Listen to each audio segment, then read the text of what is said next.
Olá, galera. É o professor Mário quem fala para vocês. Agradeço a sua atenção e nós vamos trabalhar hoje o tema administração e gestão do tempo. Esperamos atender a expectativa de vocês e principalmente provocar vocês. É essa a intenção que todo professor tem que ter, no sentido de provocar. Eu não quero que você, no momento que você assista a esse áudio, esse vídeo, você tenha que estar igual ao que você começou a ver. Eu quero você diferente, porque a ideia é acrescentar algo que você possa pensar, que possa fazer utilidade para a sua vida acadêmica e, sobretudo, pessoal. Nós vamos trabalhar aqui o programa, começando com a gestão do tempo, um pouco do histórico, o que é o tempo, como nós vamos organizá-lo, administrá-lo, a própria compreensão do tema, trabalhar a questão do planejamento, que é extremamente fundamental, as mudanças que existem no nosso dia a dia, é muita informação, é muita pressão, nós estamos sempre controlando o tempo e o tempo está, de certa forma, sempre sendo escasso, fugindo de nossas mãos. Vamos trabalhar ferramentas de gestão, principalmente a matriz de gerenciamento do tempo, de Stephen Covey. Também produtividade, realidade, questão eficácia e eficiência, reflexões sobre o nosso tempo e o ser humano e o ser profissional neste século. O que é tempo para você? Evidentemente, se eu vou provocar vocês, eu vou colocar interrogação, eu vou colocar perguntas. Então, nós poderíamos até interpretar o tempo como algo muito complexo, difícil até de definir, mas eu já jogo uma questão em cima de outra. Qual seria o melhor tempo que nós podemos viver? Vou te dar 1, 2, 3 segundos. Pronto. Eu acho que não sei se você foi na minha linha, mas o que eu quero dizer é que exatamente esse tempo que você está vivendo, esta é a resposta. Então nós temos que, de certa forma, estar focado no tempo que a gente vive. E ele pode ser apenas um evento psicológico, apenas uma sensação derivada da transição de um movimento. Alguns autores tentaram, inclusive, trabalhar um pouco essa definição e alguns conceitos surgiram, como John Wheeler, que diz que é o jeito que a natureza deu para não deixar que tudo acontecesse de uma vez só. Uma ilusão, para Albert Einstein, o criador, cientista extremamente importante para o século XX, autor da teoria da relatividade, que ele diz que a distinção entre passado, presente e futuro não passa de uma firme e persistente ilusão. Uma provocação. Vou repetir. A distinção entre passado, presente e futuro não passa de uma firme e persistente ilusão. É até uma frase que eu peguei até um pouco aí nas referências desse trabalho, que a gente está apresentando aqui nessa aula, uma frase que está na Rádio Relógio, do Rio de Janeiro, que diz o seguinte: a cada segundo que passa é um milagre que jamais se repete. Pense nisso. Agora vamos um pouco trabalhar a questão da origem do tempo, que ela vem lá da Grécia. Os gregos eles empregavam para esta compreensão do tempo a palavra cronos, justamente do deus grego, que ele era bem primitivo e que ele tinha uma atitude bastante, vamos dizer assim, nervosa e até um pouco, eu diria assim, que extremamente exagerada, porque ele engolia seus filhos. Então, se a gente for trabalhar a questão realmente de Cronos, que é o deus do tempo, o deus da cronologia, por isso que Cronos vem de cronologia, algo ligado ao tempo, e você tem aí, na verdade, a associação de que ele era um Deus que engolia os filhos. E o tempo nos foge por entre os dedos e nunca é suficiente fazer de tudo o que deveríamos fazer. Então tem uma outra coisa que eles empregam, não só a palavra cronos, mas traz a palavra kairos, que é o tempo bom, agradável, o instante em que estou totalmente aqui. Isso realmente é uma coisa assim, muito bacana, porque você tem algo que ao mesmo tempo engole você, mas no mesmo instante ele também pode ser bom e agradável. Santo Agostinho traz uma contribuição muito bacana no livro Confissões, onde ele vai poder ajudar a respeito da nossa reflexão e a nossa apropriação na ideia que temos de ser, estar no presente momento. Olha o que ele diz, como é interessante Santo Agostinho. Agora está claro e evidente para mim que o futuro e o passado não existem, e o que não é exato falar em 3 tempos, passado, presente e futuro. Lembra da definição de Einstein? Parece que tem alguma coisa aqui comum. Seria talvez mais justo afirmar que os tempos são 3, isto é, presente dos fatos passados, o presente dos fatos presentes, o presente dos fatos futuros. E esses 3 tempos estão na mente e não os vejo em outro lugar. E aí ele vai dizer, olha que bacana, que eu vou até repetir, porque é importante você trabalhar essa conceituação de tempo, de administração do tempo, né, a gestão, como o presente do passado é a memória, o presente do presente é a visão, o presente do futuro é a espera. Ou seja, está tudo dentro de você. E você precisa, na verdade, saber trabalhar, administrar esse tempo que não deve engolir você, mas ele tem que ser bom e agradável para você. Vamos trabalhar um pouco conceito, né, de administração do tempo para melhorar um pouco, né, a produtividade no trabalho e, sobretudo, esticar aquelas horas de lazer e até o mesmo controlar o nosso tempo perdido. Lembra da música da Legião Urbana, que foi uma gravação do Renato Russo? Que já partiu, né, evidentemente, mas ele tem na composição uma coisa muito bacana. Todos os dias quando acordo não tenho mais o tempo que passou, mas tenho muito tempo. Temos todo o tempo do mundo. Então, dentro do livro Como Administrar o Tempo, do Publifolha, né, que é uma série de sucesso profissional, nós vamos ter a divisão em 4 partes. Vamos trabalhar a compreensão do tempo, planejamento é fundamental, as mudanças imediatas, a administração do tempo alheio. Opa, peraí, professor, parece que já fugiu da minha cabeça. Novamente, vamos trabalhar primeiro a compreensão do tempo, o planejamento é fundamental, as mudanças imediatas e a administração do tempo alheio. Opa, tempo alheio, isso me remete a alguma coisa. Você tem razão. Tem razão, aluno, aluna, vocês têm realmente essa questão do tempo alheio, é muito complicado. Mas nós vamos trabalhar um pouco isso aí. Então, é preciso entender que há um tempo para nascer, um tempo para morrer, um tempo para plantar e um tempo para colher, um tempo de chegar e um tempo para partir. Temos ciclos de tempo em nossas vidas e há uma necessidade de reverência e reverenciar os acontecimentos como sendo únicos e não repetidos. É tempo sempre de despertar. E como é que a gente pode trabalhar alguns insights sobre essa compreensão do tempo? Vamos destacar. Dedique um tempo diário para rever suas prioridades. Quando você for começar seu dia, pode ser na tua casa, para a tua vida pessoal, você vai ter que anotar seus compromissos, né? No trabalho, você pode fazer a mesma coisa com uma agenda, um Outlook, onde você pode colocar suas prioridades, dividindo na parte da manhã, na parte da tarde, e definir talvez até por horas e destacar aquilo que são coisas importantes ou mais importantes e que você, no decorrer do dia, você precisa realmente dedicar. Mas espera aí, professor, o problema é que eu faço isso, só que quando eu chego no final do dia eu não fiz absolutamente nada. Mas que bom, você pelo menos tem um roteiro, você tem ali um tempo diário para você rever essas prioridades e, se for necessário, priorizar pelo menos 1, 2 horas e dedicar nessas prioridades. Claro que você vai ter outras prioridades, outras urgências, porque o que é prioritário e precisa ser feito. E o que é urgente precisa ser analisado. Nós vamos ver isso mais para frente com Stephen Covey.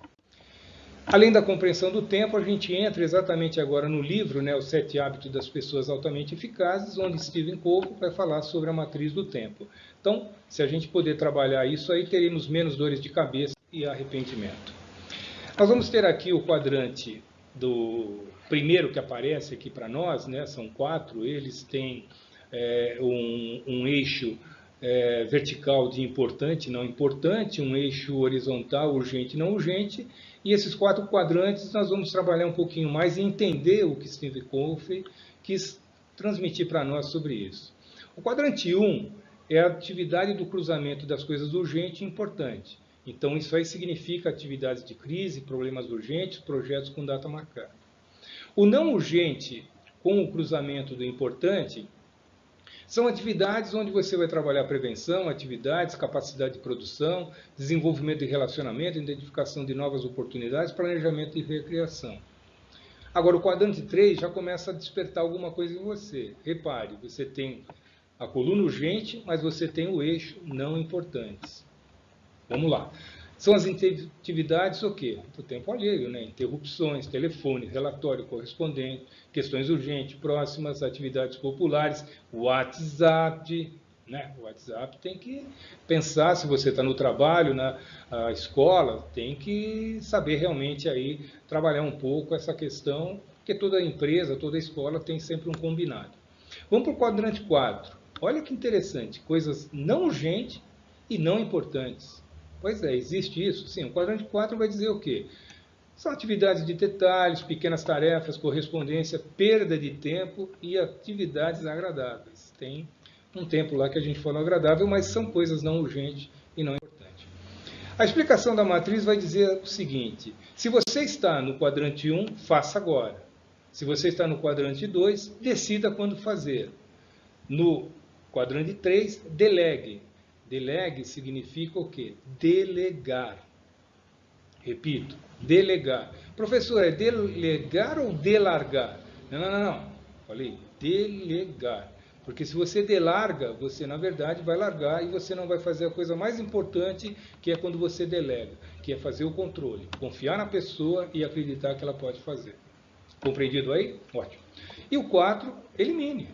Simplesmente elimine. Isso é Steve Covey que fala, não sou eu, o professor Mário, mas é o Steve que diz. Então é importante que perceber que o quadrante 1 ele vai nos sufocar. O quadrante 3 é relativo às coisas urgentes, porém menos importantes. O que é a urgência dessas questões com frequência se baseia nas prioridades e expectativas suas? Não, dos outros. Então, vamos também refletir sobre isso. E normalmente 90% de dedicação no quadrante 1 é o que a gente faz no dia a dia. E 10% de dedicação no quadrante 4. É muito pouco dedicação justamente onde? No quadrante 3 e no quadrante 2. E onde é que a gente tem que estar? Segundo Stephen Covey, no quadrante 2. Todas as coisas que precisamos fazer, mas as quais raramente dedicamos, pois sabemos que não são urgentes. Pessoas eficazes, como você, meu aluno, como você, minha aluna, não vivem voltadas para os problemas. Elas vivem voltadas para oportunidades. Aqui a gente tem aí um link, por favor, você pode acessar. Vou falar um pouco aí sobre eficiência e eficácia. Olha que interessante. Eficiente é a pessoa que faz certo a coisa. Mas eficaz é alguém que faz a coisa certa. Tem diferença isso? Muita, né? Às vezes você faz certo a coisa, mas de repente ela não vai traduzir em resultado ou mesmo valor agregado. Uma pessoa eficaz que está no trabalho ou está no estudo, ela vai fazer a coisa certa porque ela sabe que tem valor. Aquilo ali vai levar realmente para um resultado melhor. Como a gente trabalha então toda essa postura da produtividade eficaz? Algumas dicas. Separe uma tarefa difícil em partes, como eu tinha falado lá, e trabalhe nelas de modo contínuo. Divide lá, parte da manhã, parte da tarde. Delegue as tarefas que exigirão muito do seu tempo. O que você guardou bem no que a gente falou? Não é delegar. Ótimo, delegue. Entregue, mas controle. Divida a sua jornada em períodos, já falamos sobre isso, e não confie em sua memória. Olha que legal. Hoje, no volume de coisas que a gente tem, no volume de informações, Google, Facebook, WhatsApp, e-mails, todo o volume de informações, de trabalho que a gente precisa na escola, nas tarefas que a gente recebe, sobre todas as atividades que a gente precisa cumprir, e isso vale nota. Então você realmente tem que ter responsabilidade, tem que ter compromisso, nada de, não tenho tempo, eu não vou conseguir, ao contrário, vocês têm que utilizar resiliência. Resiliência significa, aluno, minha aluna, resistir à frustração. Mesmo que você receba não seja um simples não que vai parar você, não vai paralisar. Vá em frente e tenha resiliência, porque isso é como se fosse uma mola. Porque a gente vive hoje, todo dia, como se fosse comprimido. Ora nos esticam, ora a gente volta. Então, esse processo de resiliência é muito comum, e cada vez mais que você tem resiliência, mais madura você se torna, mais maduro você fica, e mais pronto para as pessoas pedir coisas para você. As pessoas realmente que são eficazes, não aquelas que fazem tudo, que diz sempre sim, porque acaba não fazendo as coisas, mas aquelas pessoas eficazes que entendem realmente a importância daquilo que é importante, ele vai realmente sempre estar no holofote das pessoas e no radar, seja de professores, sejam de gerentes, seja de amigos e amigas. Então não confie na sua memória, registre tudo.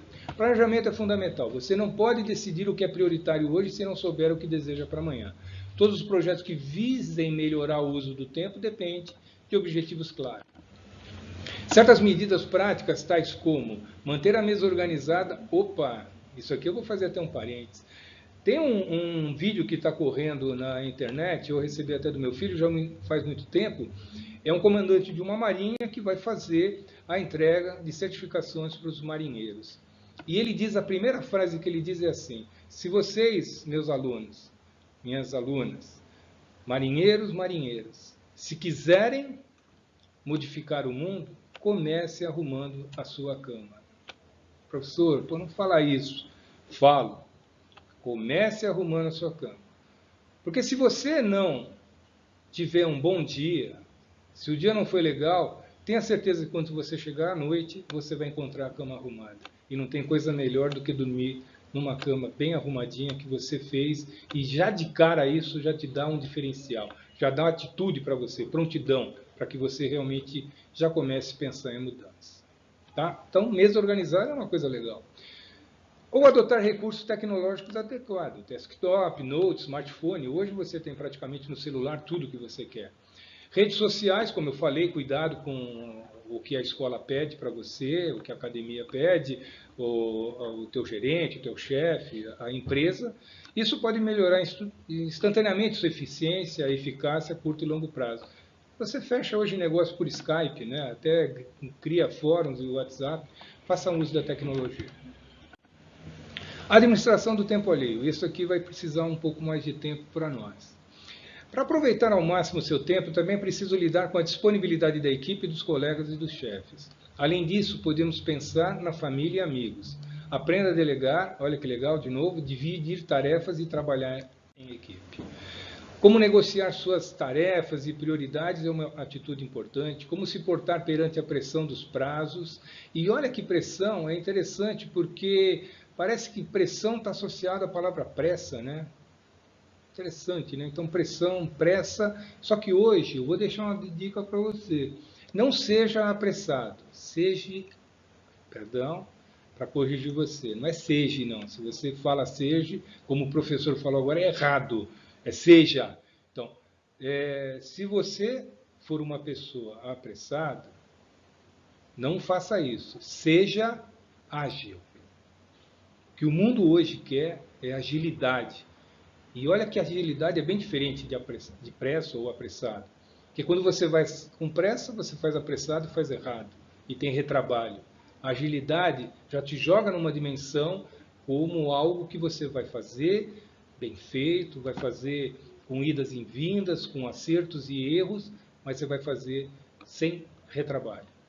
Veja o tempo, prazo como um todo, né, e não focar apenas no que está fazendo. E trabalhar realmente essa questão aí de argumentos, né, com o teu chefe, porque se o seu chefe, seu professor, ele coloca uma coisa prioritária e pede em seguida a outra mais prioritária, professor, chefe, o que é prioritário? Aquilo que você me passou ou o que você está me dando? Se ele falar que o que vem agora é mais, aí tudo bem. Agora, não simplesmente aceite sem argumentar. O argumento é quando você simplesmente diz não. Dizer não simplesmente é errado. Argumento. Você tem isso. Não precisa ter medo. As pessoas que têm argumento, que têm eficácia, não têm medo. Pode até sentir o medo, que isso é importante, mas não paralisar. Isso não vai fazer você paralisar. Vale refletir também a respeito do modo como encaremos o trabalho, que hoje nos ocupa em alguns momentos de 10 a 12 horas de dedicação diária. Claro que essa questão de home office, telepresença, já nos jogou 24 horas. Né? A gente tem um celular hoje que não nos permite ficar desconectado. Então a gente também precisa saber trabalhar isso aí. Nesse ponto, a contribuição do professor italiano Domenico Di Massi, que eu sugiro vocês lerem o livro O Ócio Criativo, é bastante interessante. Olha que a palavra ócio, ela tem um significado para nós assim muito interessante, né? Que é a questão que se fala, por exemplo, do ócio ou vagabundo. Não, é o desocupado. Ao contrário, o ócio é o momento onde você pode refletir. Talvez é aquele momento que você está num café, o momento que você sai para dar uma passeada na calçada. Isso pode ser criativo. E ele traz uma frase super interessante. O homem que trabalha demais perde tempo precioso. E isso que temos que buscar e indagar em nossas reflexões. Tá? Não vamos perder tempo precioso, tá? E nem trabalhar demais. A gente tem que entender a questão da agilidade versus pressa e a questão da eficácia. Nós temos aqui um vídeo onde a gente coloca a questão aqui do Canto das Sereias, que é uma alegoria, né, que vem de Homero no livro de Odisseia e Ilíada, que fala um pouco da questão aí do nosso herói Ulisses, que parte para a guerra de Troia, abandona Penélope, né, e fica anos e anos longe, distante de Penélope e de sua civilização. Ele leva 10 anos para chegar em Troia e depois a navegação, mais 10 anos de retorno. E o que esse Canto da Sereia vai nos falar é uma coisa muito rápida, depois você assiste no link, eu acho que é bacana. Ele diz o seguinte: no retorno, eles teriam que passar pela ilha de Greta, que fala um pouco a respeito das sereias, que elas enfeitiçam os navegadores que por ali passam. E esse Canto da Sereia ele é tão atraente que as embarcações chegam até a ilha e as sereias se alimentam de todos da navegação. Ulisses, sabendo disso, o que ele fez? Tomou uma providência, um plano, pediu para que todos colocassem cera no ouvido, mas ele quis ser amarrado no mastro. Então ele se prendeu no mastro com tantas cordas e fez com que o pessoal não o soltasse. Se ele começasse a gritar, urrar para soltar, não soltasse de modo nenhum. É importante que perceba que ele sabia realmente da coisa, mas ele entende que ele tem fraqueza. Então, um ponto importante nessa alegoria, vocês vão perceber o que é ponto forte em você e o que é ponto fraco. Então, quando você tem ponto fraco, você tem que saber realmente trabalhar com eles. E Ulisses fez exatamente o seguinte: não vou me entregar, vou me amarrar no mastro. E aí, a embarcação passou então pela ilha, o canto começou, Ulisses urrava, queria de qualquer forma ser solto, e o pessoal de modo nenhum o libertou, né, porque eram ordens, né, de Ulisses, e eles passaram, sobreviveram felizmente. O que é interessante aqui é que você como aluno, você como profissional em qualquer lugar, evite que a sua equipe seja, de certa forma, destruída quando você se aventura num canto qualquer, seja ele de sereia, ou seja qualquer atividade que possa atrapalhar tua produtividade na empresa. Desculpa. Então, ou mesmo na escola. Então, procure realmente se alertar disso e vale a pena você realmente... E nesse sentido, é importante a gente trazer também uma frase, né, sobre a vida de Madre Teresa de Calcutá, que ela traz um foco de luz para a nossa gestão do tempo. Então, ontem foi embora, me desculpe, amanhã ainda não veio, temos somente hoje. Comecemos. Algumas dicas rápidas que seria importante, assim como se fossem flashes, né, que é sempre importante a gente ter em nossa mente. Conheça tudo e mais um pouco, planeje bem seu dia e lembre de sorrir, elimine barreiras, não tenha preconceitos e prejuízos, sempre importante, não tenha preconceitos e prejuízos, por conta justamente do momento de redes sociais. Muito cuidado com aquilo que você posta, daquilo que você curte, daquilo que você publica. Muito importante hoje, em tempos de redes sociais, você ficar bem na foto. Comemore tudo o resultado, por menor que seja. Se for uma nota 5, uma nota 6, comemore. 7, 8, melhor ainda. E vá em frente. Seja alegre, nem triste e nem feliz. Rapidamente, um exemplo de felicidade, a gente poderia citar entre os corintianos e os palmeirenses. Se você falar qual que é a felicidade do corintiano, é que o Palmeiras perca. Mas o Palmeiras perdendo, como é que o palmeirense vai se sentir? Infeliz. Então, precisa trabalhar um pouco isso aí, e nesse sentido eu prefiro que o conceito de alegria, né, o de ser alegre, nem triste e nem feliz, eu acho bacana. Porque você pode estar triste ou pode estar feliz, mas sempre com a expectativa de alegria. E potencialize-se.